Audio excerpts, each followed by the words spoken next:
el Señor nos perdona y nos da vida eterna. A partir de ese momento estamos seguros en sus manos.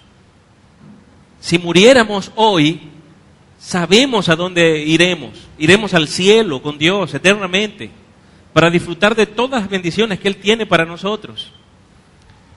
Toda persona en todo lugar y en todo tiempo que ha escuchado el Evangelio y lo ha obedecido, porque el Evangelio es algo que debe ser obedecido, es un mensaje, pero no solo un mensaje, es un mandamiento de Dios. Cuando las personas entonces le obedecen, las personas están aseguradas en el cielo. Tienen vida eterna con Dios, eternamente. Entonces podemos tener paz y podemos tener gozo. Ahora, cuando nos arrepentimos y creemos, aunque somos salvos, aunque el cielo es nuestra morada eterna, allá es donde vamos a ir, el día que nos toque morir, no nos hemos ido, seguimos aquí en la tierra. Si ya Cristo nos salvó, como dice la Biblia, si ya no somos de este mundo, así como dice la Biblia, el que cree en Cristo no es de este mundo, pero seguimos en este mundo, la pregunta es, ¿por qué seguimos aquí si no pertenecemos ya a este mundo? Si Cristo ya nos salvó, si lo más importante que se debía hacer en nosotros ya se hizo, que fue liberarnos de la esclavitud del pecado, de la condenación eterna, si ya se cumplió eso en nosotros, ¿por qué entonces no llevarnos al cielo de una vez? Y no tener que estar aquí para padecer tantas cosas. Escúcheme bien. La razón por la cual el Señor Jesús no nos lleva al cielo después que somos salvos es porque tenemos que quedarnos aquí para predicar el Evangelio, para que otras personas se salven. El propósito por el cual usted y yo seguimos aquí en esta tierra después de ser salvos es porque Dios quiere que usted y yo prediquemos el Evangelio a otras personas. Entonces nosotros debemos cumplir ese propósito. Debemos ser obedientes y honrar y glorificar a Dios en el cumplimiento de ese propósito. Lamentablemente, muchas congregaciones en la actualidad tienen una definición muy baja del Evangelio. El resultado de eso ha sido porque tienen en muy poca estima la palabra de Dios. Entonces la Biblia no se está estudiando en muchas congregaciones. Muchas iglesias desconocen la doctrina bíblica. De hecho, se considera hoy día que la doctrina bíblica no es muy importante. Hay un cantante muy famoso que en una oportunidad dijo que Dios no está muy interesado en que nosotros conozcamos la doctrina bíblica. Él dijo que Dios está interesado en que nosotros tengamos un corazón correcto. Realmente lo que dijo fue, Dios no está interesado en la doctrina correcta. Dios está interesado en un corazón correcto. Mi pregunta para él sería, ¿cómo tener un corazón correcto si no tengo la doctrina correcta? No es posible. El término doctrina significa enseñanza. Y es de vital importancia que el pueblo de Dios conozca la doctrina correcta, porque solo a través de una doctrina correcta puedo tener una práctica correcta de la palabra de Dios. Toda la Biblia es doctrina, toda la Biblia es la enseñanza de Dios y la necesitamos. Lo que más debe estudiar una iglesia es doctrina. Y doctrina debe ser el fundamento de nuestra vida, lo que Dios nos enseña por medio de su palabra. Nada es más importante en la iglesia que el estudio de la palabra de Dios. Por favor, recuerde siempre eso. Nada es más importante en su vida que el estudio de la palabra de Dios. Existe una sola forma de conocer a Dios de manera correcta y segura. Escuche, existe una sola forma de conocer a Dios de manera correcta y segura, y es a través del estudio de su palabra, la Biblia. Hoy hay un auge muy fuerte por conocer a Dios a través de nuevas revelaciones. Y entonces Satanás, valiéndose de esto, ha levantado falsos profetas que enseñan falsas revelaciones. Y muchas iglesias entonces están interesadas en escuchar estas nuevas revelaciones y quieren conocer a Dios por medio de estas nuevas y falsas revelaciones. De esa manera entonces ya no es muy relevante, no es importante y es hasta pasado de moda que la Biblia sea explicada en la congregación. Es aburrido. En una oportunidad fui a una congregación a predicar y me subí en el púlpito. Y escúcheme, era una congregación de estas apostólicas y proféticas. Y me invitaron.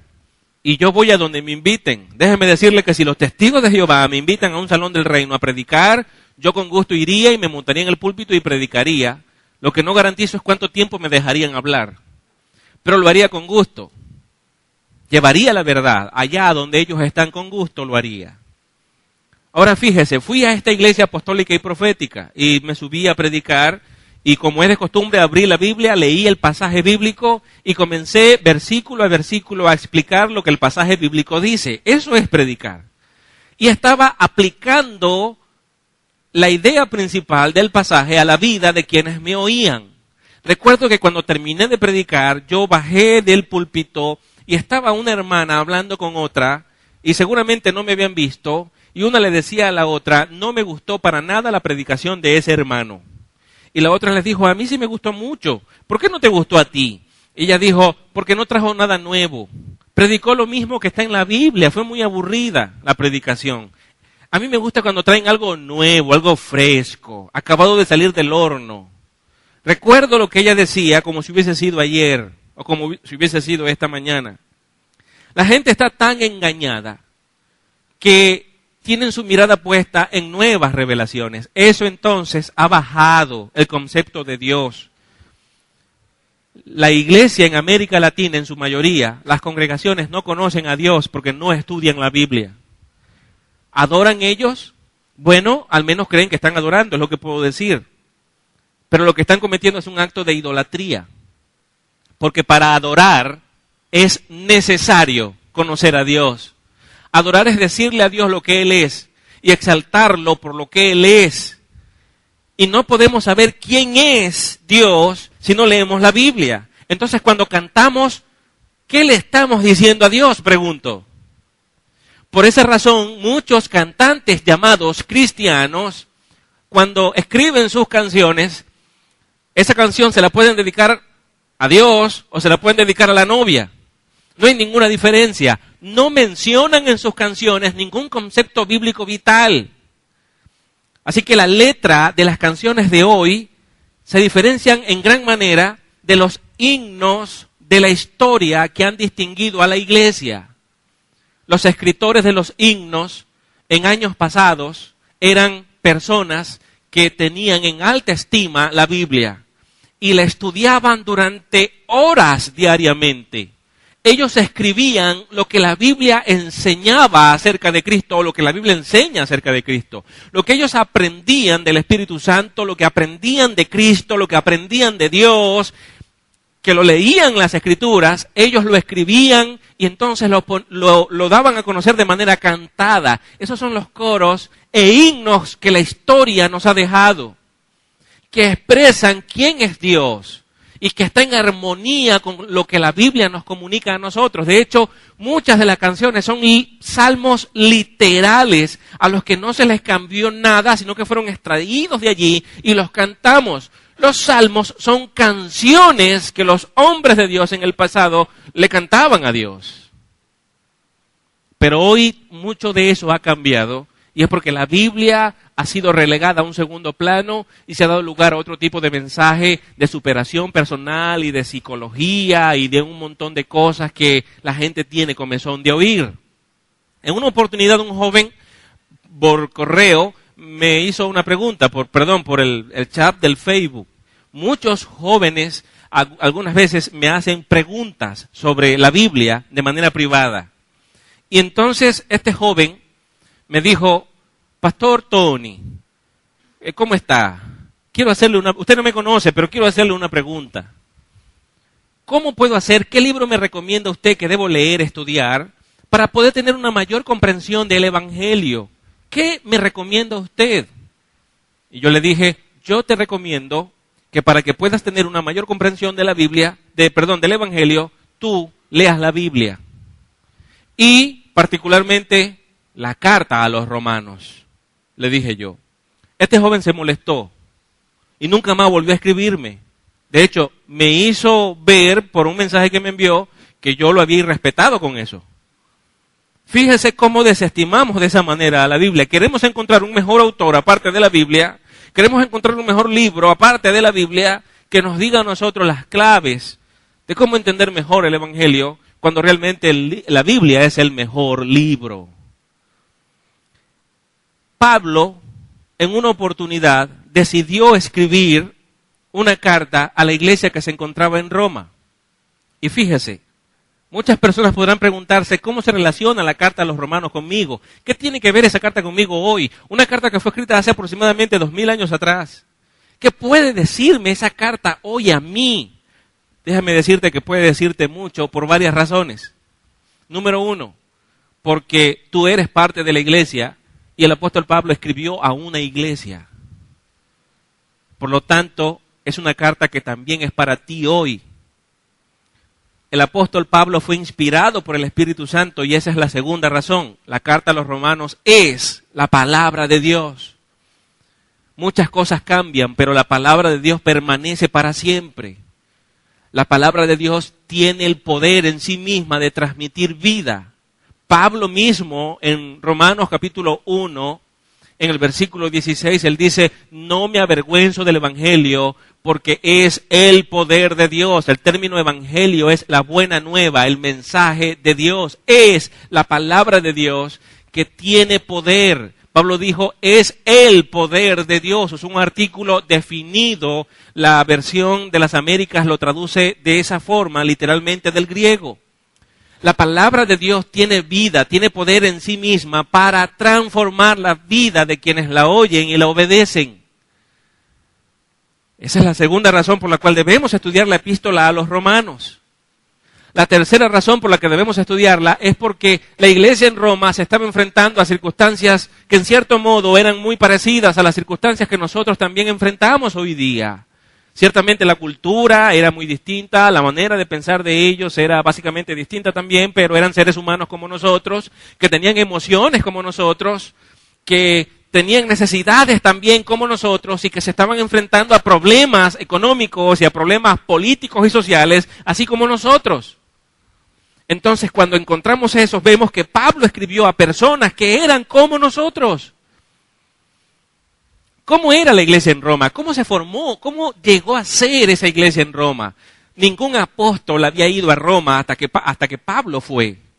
Nadie había visitado, ninguna persona con el don de apóstol había ido a visitar a la iglesia en Roma.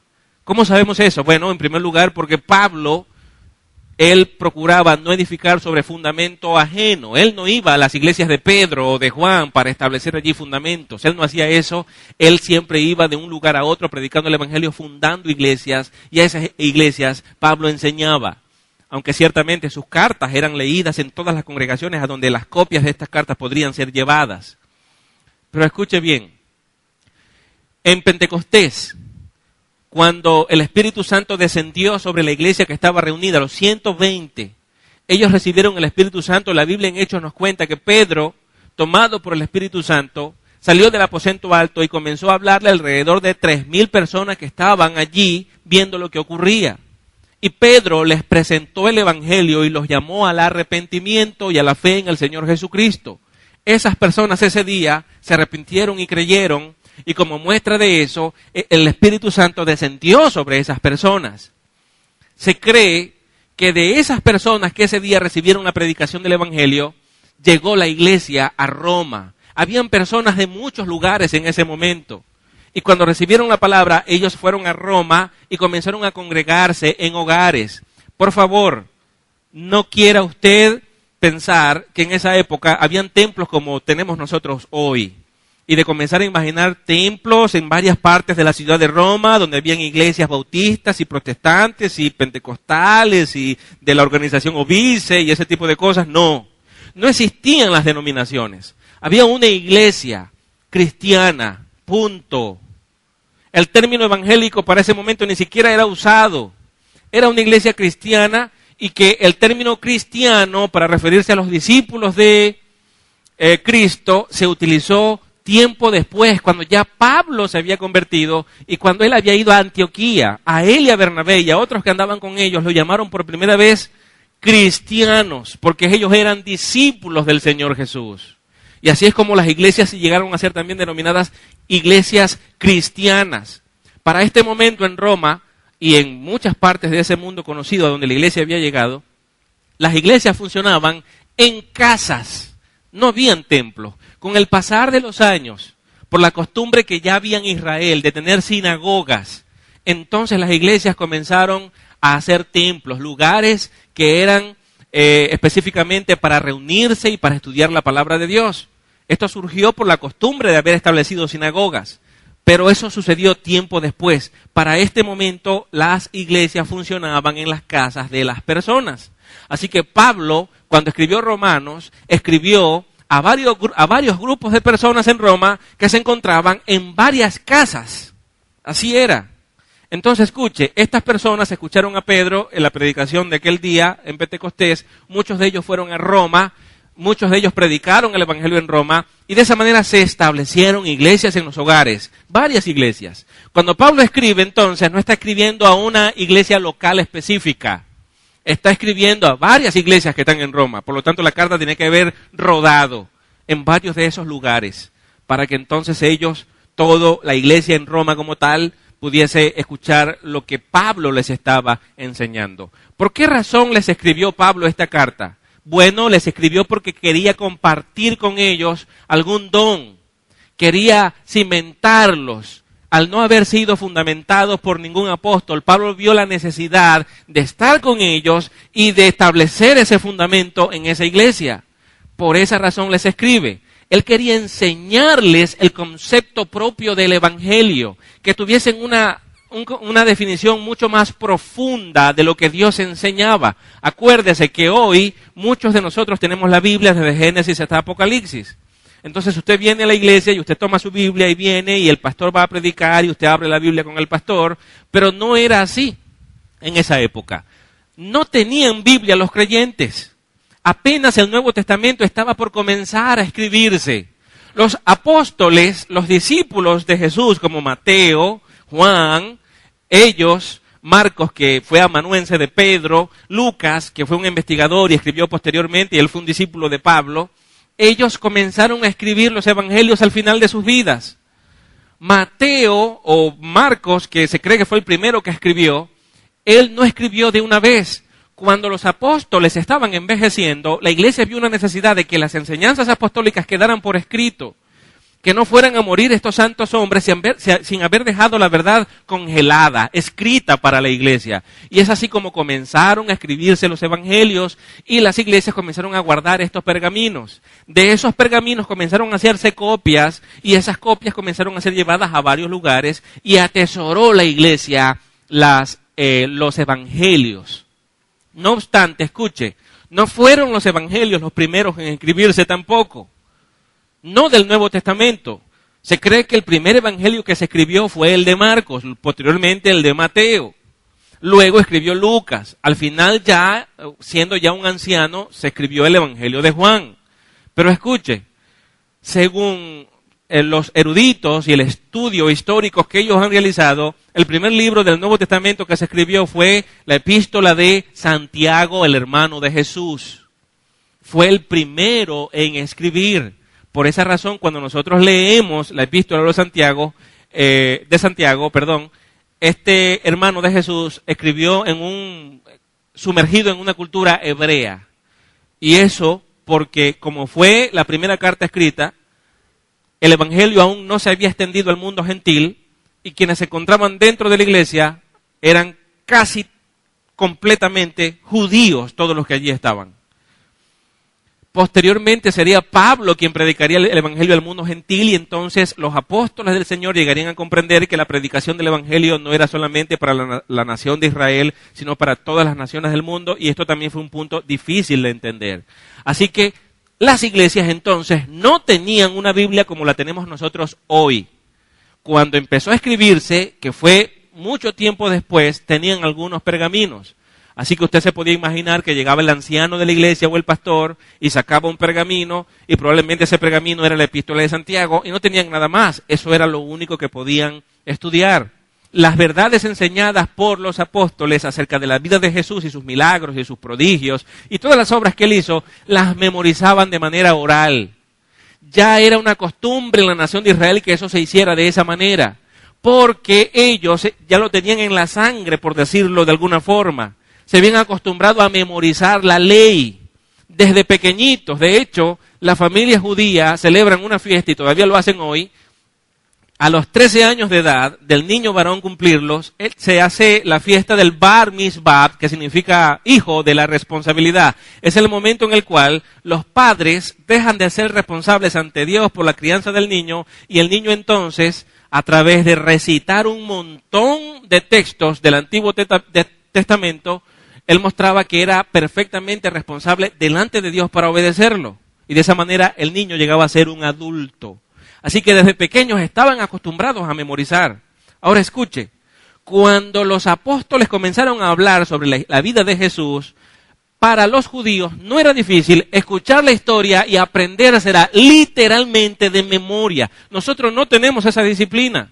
Ninguno aquí se está aprendiendo el mensaje que estoy dando de memoria literal, salir y repetirlo textualmente como lo estoy diciendo hoy, pero ellos tenían esa capacidad. Ellos podían escuchar el mensaje y memorizarlo. Así que de esa manera la iglesia estudiaba. Los apóstoles daban el mensaje, ellos lo recibían, lo memorizaban, y de esa manera iban a varios lugares y hablaban. No iban con una Biblia, no le decían a la gente, por favor, lea Mateo capítulo 5, abra conmigo su Biblia. Esas expresiones no existían todavía. Sencillamente ellos comenzaban a hablar. No habían capítulos, ni habían versículos. Transmitían la enseñanza y podían recitar el sermón del monte de principio a fin, de memoria. Estaban acostumbrados. Eso hacían ellos, y así estaba viviendo la iglesia en Roma, sin ningún escrito, sin ningún Nuevo Testamento a la mano. Pablo vio la necesidad de enseñarles, y es así como entonces surgió la idea de escribir esta epístola. Pablo dijo, voy a enseñarles el Evangelio para que tengan un fundamento. Ahora escuche bien, ese no era el único problema. Para ese momento, o mejor dicho, hacía algunos años atrás, cuando la iglesia se estaba formando, antes de que Pablo les escribiera, el emperador de Roma era uno llamado Claudio. Este hombre prohibía el proselitismo en el imperio, así como usted ve que está sucediendo hoy en Bolivia, según la noticia que acabamos de ver.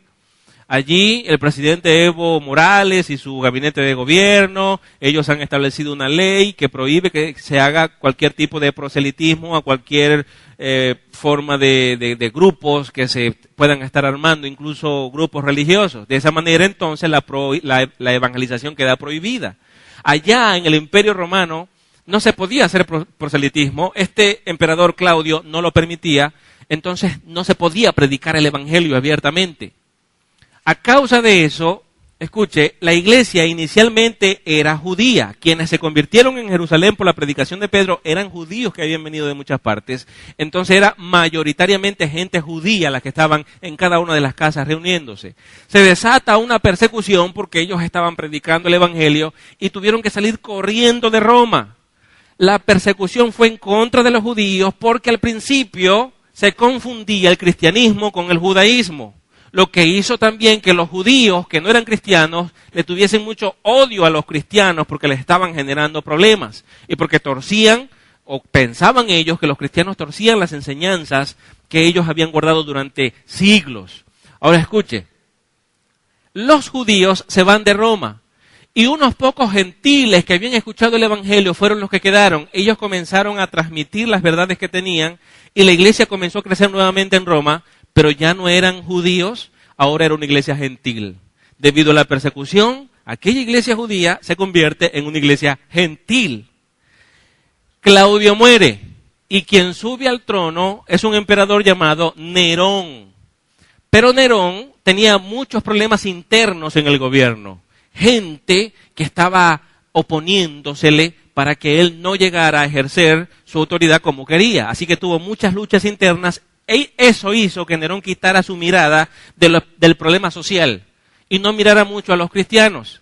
Entonces comenzaron ellos a hacer proselitismo, comenzaron a predicar el evangelio a los gentiles. Los judíos, al darse cuenta que la persecución bajó, regresaron nuevamente a Roma, y entonces la iglesia llegó a componerse entonces por gentiles y por judíos, pero esta vez eran más gentiles y menos judíos en cada congregación.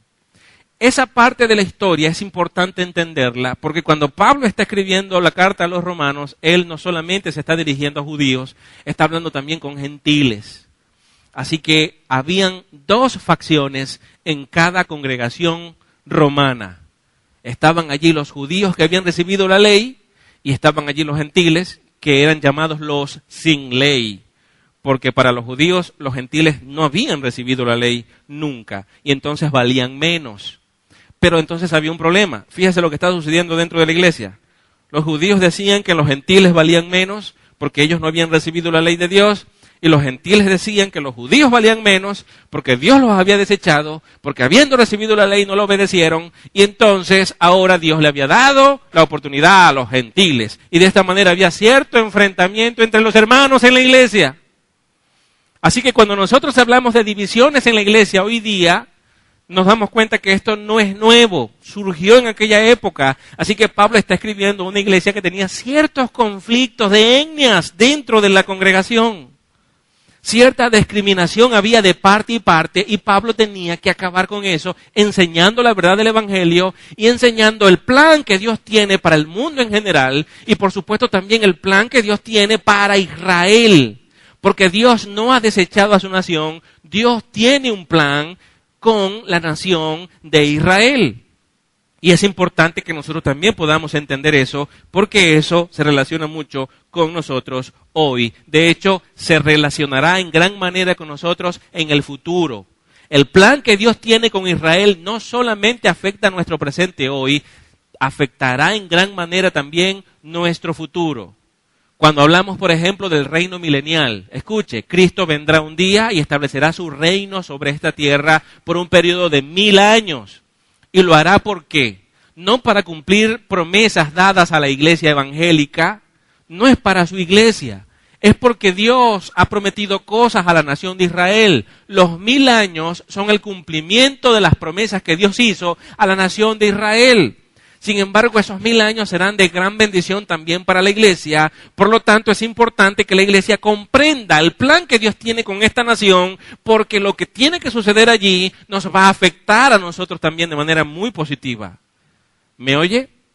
De ese modo, entonces, Pablo comienza a explicar cada una de estas cosas a los hermanos de la congregación. Ahora, escuche, la carta a los romanos es tan importante que las voces del pasado, las experiencias de grandes hombres de la historia, los grandes avivamientos que han girado en torno a esta epístola, lo confirman también de ese modo.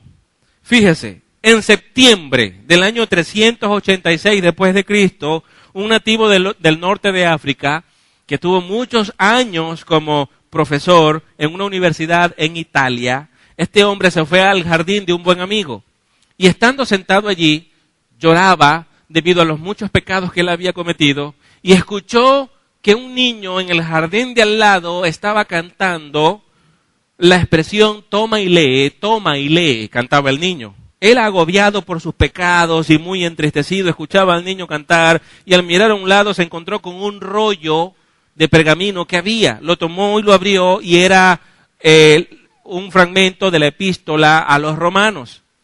Y este hombre, dice la historia, comenzó a leer lo que allí estaba, y fíjese lo que se encontró. Él leyó Romanos capítulo 13, versículos 13 y 14. Y lo que leyó decía así: no en glotonerías y borracheras, no en lujurias y lascivias, no en contiendas y envidias, sino vestidos del Señor Jesucristo, y no proveáis para los deseos de la carne. Escuche, este hombre escribió posteriormente acerca de aquella ocasión lo siguiente. Mire lo que él dijo. Él dijo esto: no quise leer más que eso, ni tampoco lo necesitaba, porque en el mismo instante en que terminé la frase, como por una luz de seguridad infundida en mi corazón, toda la pesadumbre de la duda se desvaneció. En ese momento este hombre recibió la salvación, se arrepintió de sus pecados y Cristo le perdonó y le impartió vida eterna. Llegó a ser el teólogo más grande jamás conocido. Su nombre es Aurelio Agustín, a quien conocemos mejor como Agustín de Hipona. Uno de los teólogos más respetados que ha habido a lo largo de toda la historia. Ahora fíjese, esto lo hizo la carta a los romanos, el solo hecho de haber leído un fragmento de aquella carta. Un poco más de 1000 años después, Martín Lutero, un monje perteneciente a la misma orden religiosa católica romana, en honor a Agustín, estaba enseñando en la carta a los romanos a sus estudiantes en la Universidad de Wittenberg, allá en Alemania, donde él era profesor. A medida que estudiaba el texto cuidadosamente, la historia nos cuenta que él experimentó cada vez más convicción por el tema central de esta carta, que era la justificación por la fe solamente. Recuerde que era una época en donde se estaba enseñando el perdón de los pecados por medio de un sistema de indulgencias. Si tú habías cometido pecados, tú le pagabas a la iglesia cierta cantidad de dinero y entonces la iglesia podía otorgarte el perdón de Dios. Si un familiar tuyo había muerto en pecados, él no había podido ir al cielo debido a sus pecados. Él estaba en un lugar llamado el purgatorio. Si tú querías que ese familiar tuyo saliera del purgatorio y fuera al cielo y no al infierno, tú debías entonces comprar una indulgencia para este familiar y la iglesia católica podía interceder para sacar a ese familiar del purgatorio y llevarlo así al cielo. También habían unas escaleras en Roma donde tú podías ir y subirla no sé cuántas veces. Comprabas una indulgencia, subías de rodilla todos los escalones. La historia cuenta que las rodillas de las personas que lograban subirlo hasta arriba se rompían y sangraban en gran manera. Las escaleras siempre estaban manchadas de sangre, cada escalón, debido a la gran cantidad de rodillas que se reventaban antes de llegar a la parte más alta. Y quien lograba hacerlo entonces lograba encontrar el perdón de sus pecados o de sus familiares muertos. Cuando Martín Lutero leyó una porción del libro de los Salmos y también la epístola a los romanos, él entendió que la Iglesia Católica mentía, que la salvación no es por obra, que el sistema de indulgencia es falso, que el purgatorio no existe y que la salvación es por medio de la sola fe en solo Cristo, por la sola gracia. La epístola a los romanos trajo luz a la vida de este monje llamado Martín Lutero. Él se sentía realmente agobiado al ver la justicia de Dios, porque él entendía que la justicia de Dios se definía diciendo que el Dios justo castiga a los pecadores y que los pecadores no tienen otra forma de salvarse de sus pecados. Así que él se sentía agobiado y se sentía frustrado. Mire lo que escribió en una oportunidad Martín Lutero. Él dijo: yo anhelaba en gran manera entender la epístola de Pablo a los romanos, y ninguna cosa se había cruzado en mi camino, excepto por esa sola expresión, la justicia de Dios, porque yo asumí que se refería a aquella justicia por la cual Dios es justo y trata con justicia a los injustos por medio del castigo. Noche tras día medité en ello hasta que capté la verdad según la cual la justicia de Dios es aquella justicia según la cual, por medio de la gracia y la pura misericordia, Él nos justifica por fe. Así que el gozo inundó el corazón de este monje. Ya no estaba en desesperación, ya no estaba viviendo aquella agonía que vivió durante varios años. Al conocer la verdad de Dios, encontró la libertad y encontró felicidad.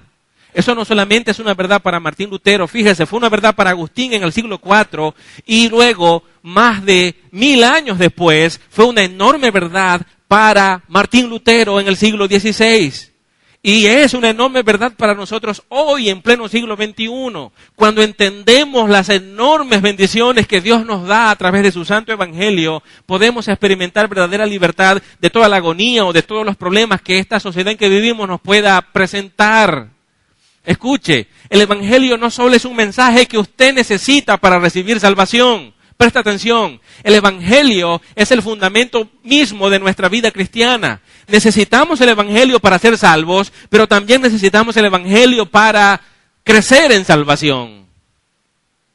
Martín Lutero dijo: a partir de entonces sentí que yo mismo había vuelto a nacer y que acababa de pasar por las puertas abiertas del paraíso. El mensaje de la carta a los romanos le hizo entender la verdad a Martín Lutero y así entonces él llegó a obtener la salvación.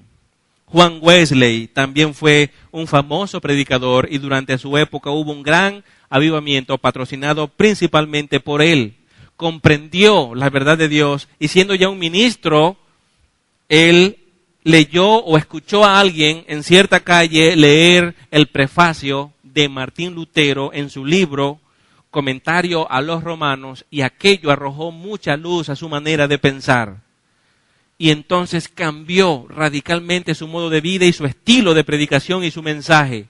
Y comenzó a dar la vida para que las personas a su alrededor en todo lugar escucharan esta maravillosa verdad y también recibieran el perdón de los pecados. Quiero decirle algo, amada iglesia. Es imposible que usted llegue a entender cabalmente y con precisión el evangelio de Dios y que usted, al recibir la salvación, no tenga una llama encendida en su corazón por dar a conocer el mensaje del Evangelio a otras personas. Lo que está sucediendo en nuestra época de tener personas cristianas que no les importa predicar el Evangelio es un fenómeno muy raro. Porque si amamos a Dios y hemos recibido su mensaje también de todo corazón, un resultado claro de esa verdad es que deseamos también dar a conocer ese mensaje a otras personas.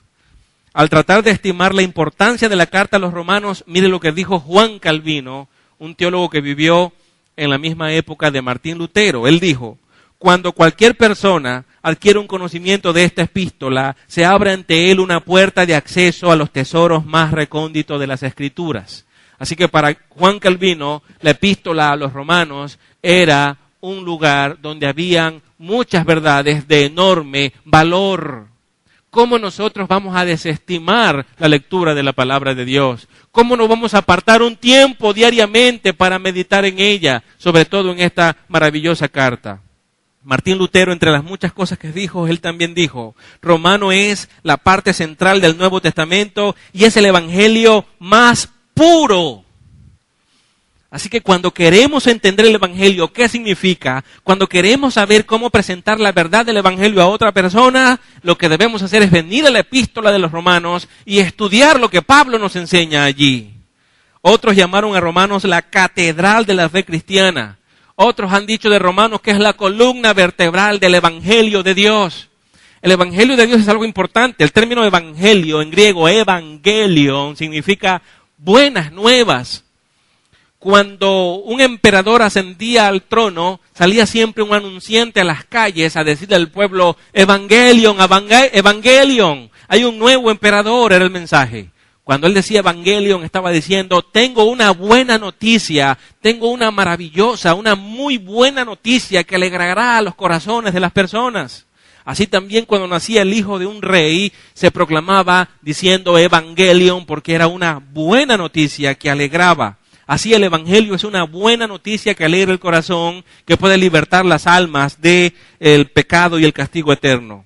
William Tyndale escribió también las siguientes palabras en su prefacio a los romanos. Miren lo que él dijo y presta atención a las palabras de este hombre. Él dijo: por cuanto esta epístola es la parte principal por excelencia del Nuevo Testamento y su más pura condensación del Evangelion, es decir, de nuevas de gran gozo, que nosotros llamamos evangelio, así como una luz y un camino que conduce a todo el conjunto de las Escrituras, creo que resulta indispensable que todo cristiano no solamente lo conozca de memoria, sin el libro a la mano, sino que también se ejercite en ello de continuo, como si fuera el pan diario del alma. En verdad, ningún hombre puede hacerlo con excesiva frecuencia o estudiarlo demasiado bien, porque entre más se estudia, más fácil resulta, entre más se mastica, cuanto más agradable es su sabor, y cuanto más se escudriña a fondo, cosas cada vez más preciosas se hallan en él. Así de grande es el tesoro de cosas espirituales que yacen aquí escondidas. La carta a los romanos va a despojarle de todo su ropaje para después vestirle con elegancias eternas.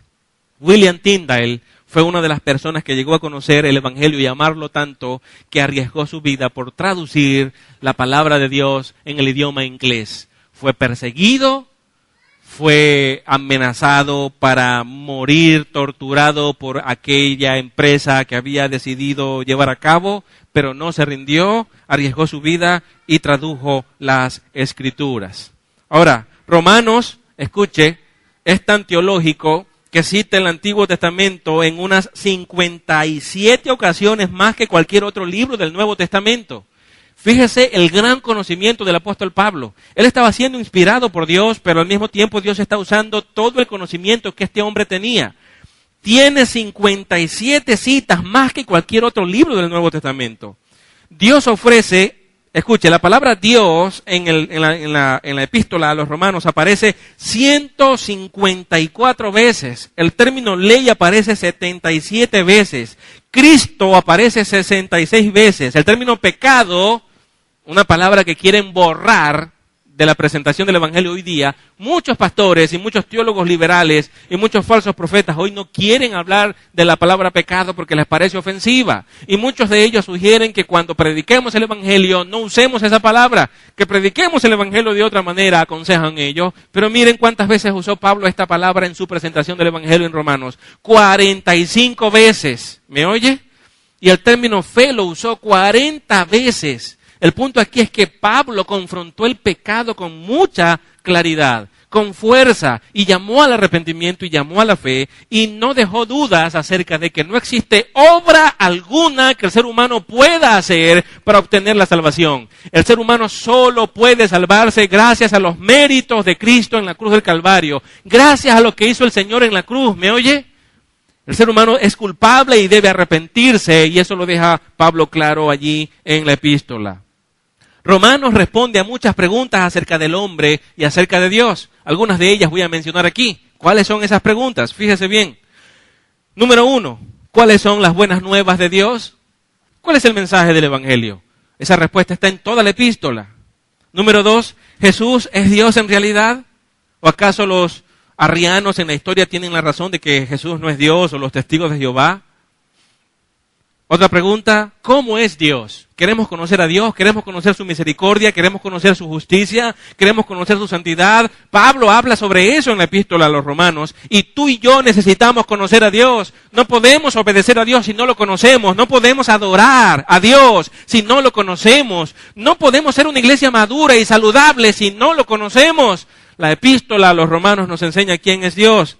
Otra pregunta, ¿cómo puede Dios enviar personas al infierno? Hay gente que esto no puede aceptarlo y dicen, bueno, Dios es solamente un Dios de amor. Y entonces dicen, bueno, el Evangelio es el siguiente, Dios te ama y tiene un plan maravilloso para ti. Perdóneme, pero ese no es el Evangelio. Eso no es lo que la palabra de Dios dice.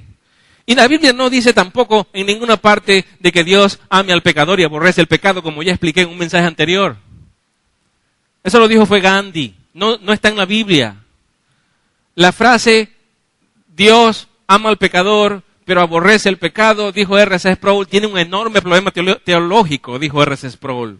¿Por qué? Porque Dios envía al infierno al pecador, no al pecado. Sujel Michelén, un predicador dominicano, en una de sus predicaciones también dijo que Dios no está airado con el pecado en abstracto. ¿Me oye? Como si el término pecado existiera en sí mismo. Entonces Dios está airado con el pecado en sí mismo, no con los pecadores. No es así, el pecado existe porque los pecadores pecan. ¿Me oye? Porque esa es la naturaleza de ellos, son desobedientes, son hijos de desobediencia, son herederos de la ira de Dios en consecuencia, dice la Escritura. Así que Dios no está airado con el pecado en sí mismo, Dios está airado contra pecadores. Y la Biblia dice que Dios envía al infierno a pecadores, a incrédulos que endurecen su corazón cuando escuchan la verdad del Evangelio. Así que nos preguntamos entonces, ¿de qué cosa vino a salvarnos Jesús? Una vez escuché a alguien decir que Jesús vino a salvarnos del diablo. Y que la muerte de Jesús en la cruz es el pago que Dios le hace al diablo para que libere las almas y las almas sean salvas. No es así, eso no lo enseña la Biblia, eso es mentira. La muerte de Jesús en la cruz es propiciatoria, enseña la Biblia. Propiciar significa aplacar la ira de Dios. Dios está irado porque la humanidad es pecadora. Jesús vino a pagar por la culpa de la humanidad. ¿Para salvarnos a nosotros entonces de qué? ¿Del diablo? No. Para salvarnos de la ira de Dios. Jesús vino a morir por nosotros para salvarnos de lo que Dios nos hará si no nos arrepentimos y creemos en Jesús.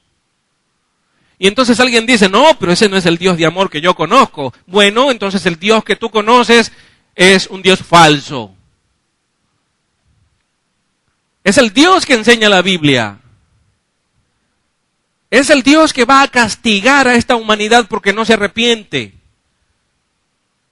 Por lo tanto, es correcto lo que el hermano David Platt en su libro Radical enseña sobre la frase, Dios vino a salvarnos de sí mismo. Esa frase es verdad. Y cuando tú no te arrepientes y no crees en Jesús, entonces tú eres heredero de la ira y del juicio de Dios. ¿Cómo puede Dios enviar las personas al infierno? Esa es la pregunta que mucha gente hace. Yo diría, ¿cómo las personas prefieren ir al infierno en lugar de creer en Dios? Otra pregunta sería, ¿por qué los hombres rechazan a Dios y a su Hijo Jesucristo? ¿Por qué lo hacen? Pablo explica eso en Romanos. ¿Por qué tú le predicas el Evangelio a una persona una y otra vez? Se lo explicas de muchas maneras. En su vida pueden pasar muchas cosas y aún así no se arrepiente. Hay gente que dice, bueno, si le damos mucha comida a la gente, eso va a sensibilizar el corazón de ellos y se van a arrepentir y van a creer. Hace poco alguien me dijo, los comedores que funcionan en las iglesias pueden hacer que las personas se acerquen en arrepentimiento a Jesús. Y yo pienso que la persona que me dijo eso no lee la Biblia.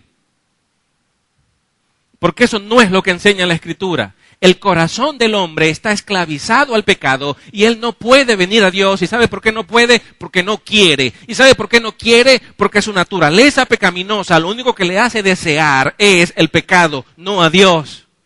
Entonces no puede porque no quiere y no quiere porque está esclavizado al pecado. Y eso es lo que la Biblia dice.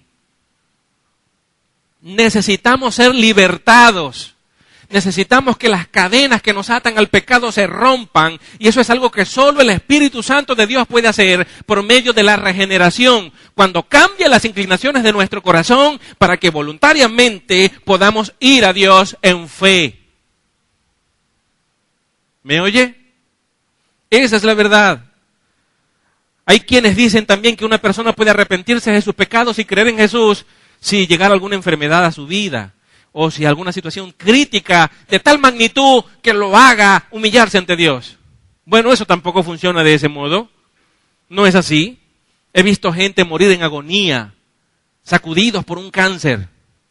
Y los he visto agonizar mientras que al mismo tiempo maldicen. Y en esa condición han muerto. Había una joven que visité frecuentemente. Ella no había sido cristiana, no era cristiana. Y el Evangelio se le presentó por otras personas y estas personas decían que ella se había arrepentido y había creído. Y alguien me habló de ella y me pidió que fuera a verla y fui a verla.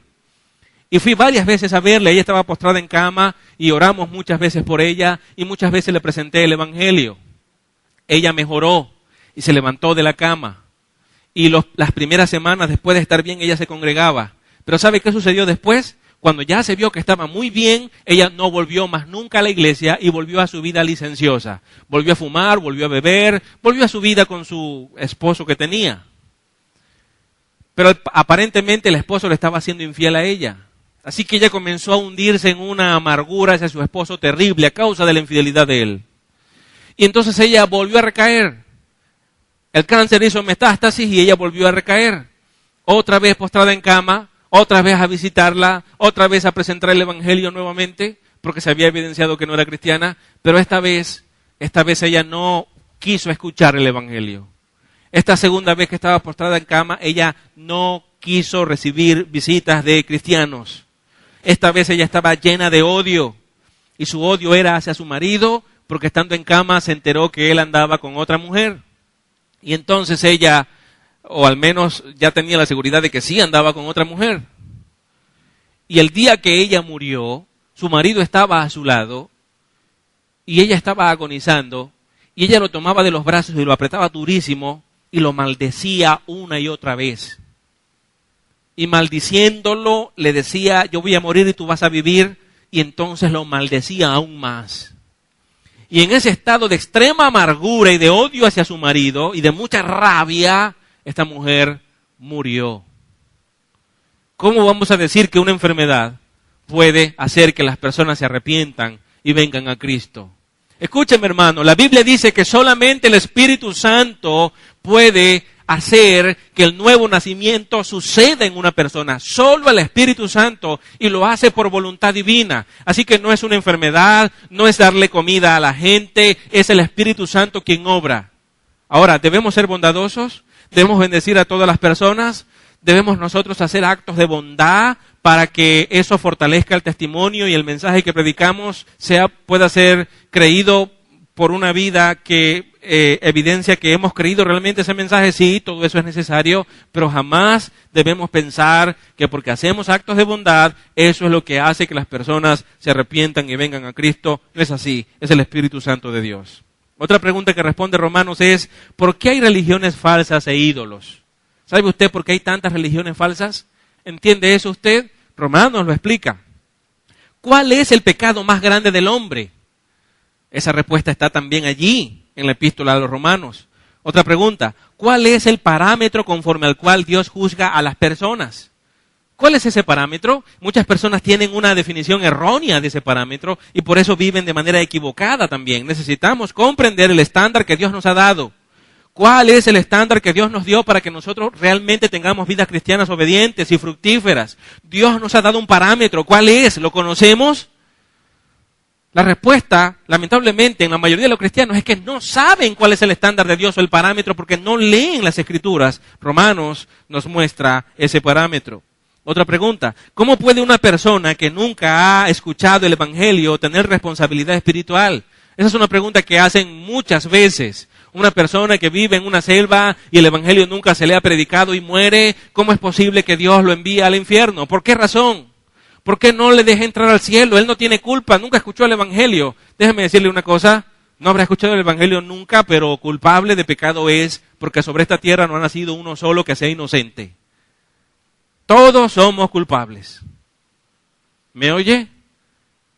Y si Dios no salvara a nadie, y Dios decidiera enviarnos a todos al infierno, eso sería perfectamente justo, porque eso es lo que merecemos. No merecemos el cielo, no merecemos el perdón, no merecemos la salvación, no merecemos que Cristo muera por nosotros en la cruz. Merecemos es la ira de Dios, el castigo de Dios, eso merecemos. Pero Dios no nos ha tratado con justicia. Dios es justo, pero no nos ha tratado con justicia, porque si lo hiciera nos enviaría al infierno. Dios nos ha tratado con misericordia. Y envió a otro a padecer por nosotros. Él es Jesús. Otra pregunta, ¿qué tan bueno o qué tan malo es el hombre en sí mismo? Escuche, si estudiamos Romanos, usted se daría que el ser humano, usted entendería y sabría que el ser humano es una cosa terrible, lo peor que le ha podido pasar al universo, el ser humano. De toda la creación de Dios, del universo, de las estrellas, del sol, de la luna, del viento, de los microorganismos, todos los animales creados, de toda la creación de Dios, el único que se le paró de frente a Dios y le dijo, no te obedeceré, fue el ser humano. La Biblia nos deja ver eso. Otra pregunta, ¿qué hace el Espíritu Santo por un creyente? ¿Qué hace el Espíritu Santo? ¿Cómo el Espíritu Santo actúa en nosotros? ¿De qué manera? ¿Cómo nos ayuda? Hermano, nos ayuda absolutamente en todo y está siempre en nosotros, pero ¿cómo es eso? La epístola a los Romanos nos enseña. Escuche, ¿qué tan íntima es la relación de un cristiano con Dios? ¿O qué tan íntima debe ser? La Biblia nos enseña cómo es nuestra relación con Dios y la vitalidad de esa relación. Otra pregunta que es tan relevante para nuestro tiempo y para que nos demos cuenta que Romanos es una carta que va dirigida a una iglesia en aquella época, pero también es para nosotros hoy y que ofrece respuestas relevantes para nosotros hoy. Una pregunta que responde el libro de Romanos es la siguiente. ¿Por qué existe el sufrimiento? ¿Por qué sufrimos? ¿Por qué? Romanos nos explica eso y nos da, por supuesto, también esperanzas sobre este asunto. Otra pregunta importante. ¿El mundo va a ser diferente algún día? ¿Van a cambiar estas cosas? Vivimos en un mundo de guerra, de enfermedades, de pestes, de contaminaciones, de catástrofes naturales. ¿Esto va a cambiar algún día? Lo que vemos es que va cada vez empeorando más en todo. ¿Estamos condenados a vivir así eternamente o habrá un futuro dorado, una era dorada en la cual tengamos verdadera paz y armonía y podamos estar tranquilos por siempre y para siempre? Romanos nos habla sobre eso. Ahora escuche, Romanos habla a nosotros hoy día con el mismo efecto que habló a las personas del primer siglo. En primer lugar, habla sobre aspectos morales como adulterio, fornicación, homosexualismo, odio, homicidio, mentira, desobediencia civil, etc. Le pregunto, ¿estos problemas de adulterio, fornicación, homosexualidad, odio, homicidio, mentira, desobediencia y civil y etcétera, eso no es un problema hoy día? Lo es. Romanos a ataca esos problemas y nos ofrece soluciones. En segundo lugar, habla sobre cuestiones intelectuales. Nos enseña que el hombre intelectual se confunde a causa de tener una mente que está reprobada por Dios. La mente del ser humano está oscurecida. Escuche esto. Lo que pasa en nuestra naturaleza, lo que el pecado hizo en nosotros. Dios nos creó de manera perfecta. Dios nos dotó de capacidades, de una mente que puede entender su palabra. Escuche, Dios nos dio su imagen y semejanza. Dios nos capacitó para que podamos tener relación con Él. Mire la grandeza del ser humano que Dios le ha dado. Dios es un ser eterno y Dios tuvo que ponernos a nosotros en un nivel tal que podamos relacionarnos con Él. Nos capacitó en gran manera, más de lo que usted puede pensar, pero el pecado torció esa realidad. Dañó la imagen de Dios en el hombre. Así que la mente del hombre capaz de hacer cosas grandes se oscureció. La mente está oscurecida por el pecado. El corazón se endureció. Ahora el corazón está duro a la palabra de Dios y la voluntad del hombre quedó esclavizada. No somos libres como tanta gente dice. Y hoy escuchamos la nueva filosofía de personas que tanto escriben en el Facebook o han escrito libros y dicen, bueno, yo soy un libre pensador. ¿Usted sabe lo que es un libre pensador? Los muchachos en la universidad, cuando llegan allá, se encuentran con esa filosofía. Libre pensador. Alguien que tiene un pensamiento libre de cualquier influencia que la sociedad pueda ofrecer. No hay cosa más estúpida y absurda que esa. ¿Cómo puedes generar un pensamiento libre de la influencia de la sociedad donde vives? Eso no es verdad. Todas las personas piensan de acuerdo a la cantidad de influencias que ha recibido del medio ambiente donde se encuentra. Ahora nosotros decidimos qué es aquello que va a influenciarnos. El pensamiento del ser humano no es libre. Siempre es la respuesta a la influencia de algo o de alguien. Y más vale que aquello que nos va a influenciar sea realmente la palabra de Dios. La carta a los Romanos habla en términos sociales, nos muestra sobre las relaciones interpersonales incluso de la iglesia. Habla en términos también psicológicos, de cómo piensa el hombre y cómo debería pensar. Habla a nivel nacional, nos habla acerca del destino último de la tierra, sobre todo de la nación de Israel. Habla en el área espiritual y ofrece esperanza para el futuro. Habla teológicamente. Nos acerca a Dios y no lo hace de manera simplista, nos acerca a Dios de manera profunda. Eso hace la epístola a los Romanos. Si quieres tener una relación vital que te dé vida y fuerzas, necesitas leer Romanos, necesitas estudiar la epístola a los Romanos. La carta a los Romanos es un manifiesto sobre la evangelización. Memorícese eso. Si alguien en algún momento le pregunta cuál es el tema central de Romanos, la respuesta es esta. El tema central de Romanos es el evangelio de Dios. Pablo nos ofrece allí a nosotros un manifiesto sobre la evangelización seguro, sin errores, que viene de Dios y que pasó por Pablo y fue escrito en papel para que nosotros lo aprendamos. La necesidad de la evangelización está presentada en Romanos. ¿Por qué debemos evangelizar? Romanos 1 hasta el capítulo 3 nos habla acerca de esto. La evangelización es necesaria porque la gente está perdida hasta que el evangelio lo salva. Deben invocar el nombre del Señor, dice Romanos 10:13. Deben oír las buenas nuevas de salvación, dice Romanos 10:14. La esfera de acción del evangelio también está enseñada allí en Romanos. El incentivo para la evangelización. La naturaleza de la evangelización, ¿cuál es? La lógica de la evangelización, ¿por qué hacerlo?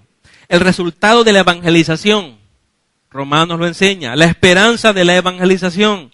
La meta de la evangelización está allí en la epístola a los Romanos. Y la iglesia necesita estudiar esa epístola. Si la ignoramos, entonces corremos el peligro de ser confundidos y de ser engañados. ¿Cuál es mi propósito en este sermón? Que entendamos que leer Romanos es importante. Y que es importante que usted en su casa lo vaya revisando cada día, porque a partir de hoy iniciamos una nueva serie y no la voy a soltar hasta que llegue al último versículo del capítulo 16 de Romanos. Y vamos a entender quién es Dios y qué es el Evangelio de manera profunda.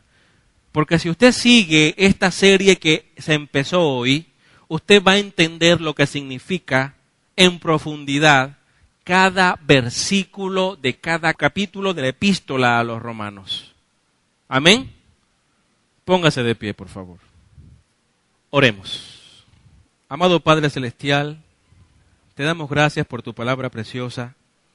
Gracias porque en un momento tú usaste al apóstol Pablo para escribir esta carta a aquella iglesia en Roma, carta que llenó de tremendas y profundas verdades doctrinales sobre el Evangelio, que nos edifican, nos fortalecen y nos guardan hoy de la confusión que el mundo presenta.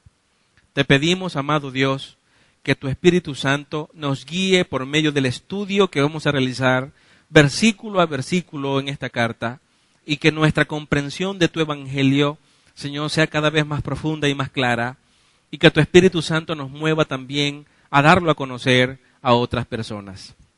Hoy emprendemos un nuevo viaje por la palabra de Dios, y te pedimos, Señor, que vayas con nosotros y nos guíes y nos enseñes cada palabra, cada versículo, cada capítulo de esta epístola, y que podamos, Señor, como aquellas personas, comprenderlo y enseñarlo, y que nos comprometamos con tu verdad, que estos principios que vamos a recibir transformen nuestras vidas, que vivamos conforme a estos principios y que seamos un ejemplo de vida para otras personas, que sean de bendición para nuestras familias, y que cada día, por medio de estas enseñanzas, podamos ser más parecidos a Cristo. Te damos gracias por tu palabra, en el nombre de Jesús. Amén.